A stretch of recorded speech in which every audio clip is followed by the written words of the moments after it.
As we know, episode 8 of The Bad Batch dropped today, and I wanted to do my reaction and my thoughts on the episode. I know I haven't done this for the last few episodes. That's because the videos didn't do too well. I wasn't too happy with them, and like I've been saying, I've been trying to up the quality of my videos, but I did also say that in between the videos where I do really high quality, which one is coming tomorrow by the way, I want to do one where I can just sit down and talk and give my opinion. So that is exactly what this is going to be, and you're going to want to stay around because I've written down some very interesting things that I want to talk about and you're going to want to hear. So without further ado, let's get into it. For starters, what did I actually think of the episode? For me, it's probably my favourite, or maybe my second favourite to episode 1 of all the Bad Batch episodes. Episode 1 is kind of like a cheat though, because it was like double the length. So in terms of all the normal episodes, that was definitely number 1, mainly because of Cad Bane, if I'm being honest, but we'll talk more about him later on. Now, based on trailer footage of seeing Crosshair get hit by an engine and fly back, I gathered that that would be this episode, because where else would they have access to a Republic cruiser to do that to him? So I kind of expected that to happen anyway. My initial prediction about Crosshair was that they go back to Camino and save him, and maybe someone dies or gets captured from the Bad Batch, which after this episode is possible because they obviously did not save Crosshair this episode, which I thought could happen if he gets knocked out by flying back after being blasted by the engine, which would have been good, but I'm glad that they're going to have to go back to Camino, which is what I want to see. And they're not just going to have to go back to Camino because of Crosshair. Now Omega is there, so I think it is very likely when they go back to get Omega they also get Crosshair, but one of the Bad Batch members dies in the process, because I think at least 2 of them are going to die by the end of the series. Whether there's multiple seasons to the series, I don't know, but in season 1 I think one of them's going to die. I thought it would be Echo, but seeing as there's no Rex, I thought Echo would die and Rex would see, because that's sad and they want to make it sad.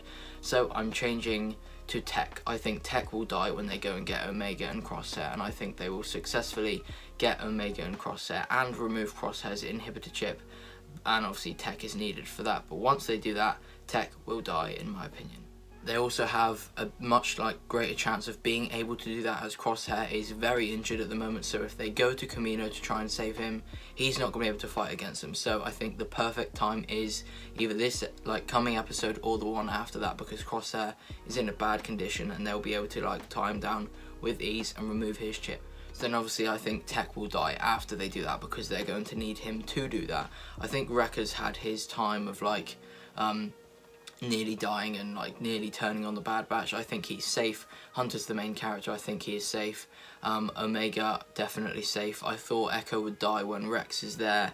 I don't think they're gonna make him die when Rex isn't there to see it, because they have an opportunity for a very sad moment and I think they will take it.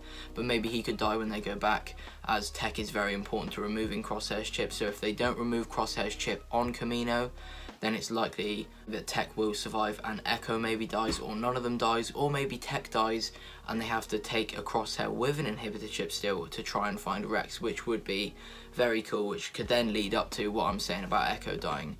Sorry, that was a lot of waffle, but there's about 12 predictions there.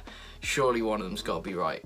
The next thing I want to talk about is that Cad Bane was hired by the Kaminoans, and I think that multiple bounty hunters were hired by them, not just Fennec Shand and Cad Bane, because they didn't mention them by name when they talked about the bounty hunters they'd hired, which I think is because they hired multiple. So I think it could have been like a scene in The Empire Strikes Back when Vader gets all the bounty hunters on his ship, where they got Bane, Embo, Dengar, Fennec, Boba to Camino to brief them about getting Omega. I think that'd be very cool to see in a flashback or something to the Kaminoans talking about when they hired the bounty hunters.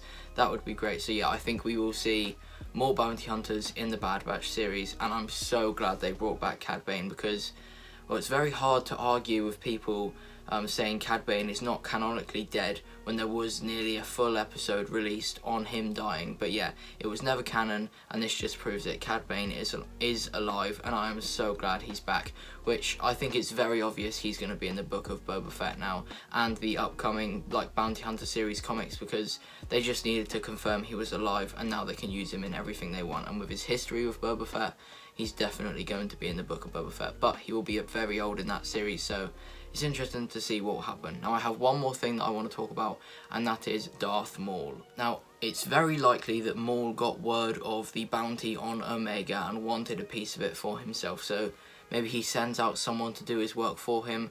Maybe that is Beckett. Now we know Beckett killed Aura Singh, so I think this could be a very good way to set up, or to like tell the story of him killing Aura Singh.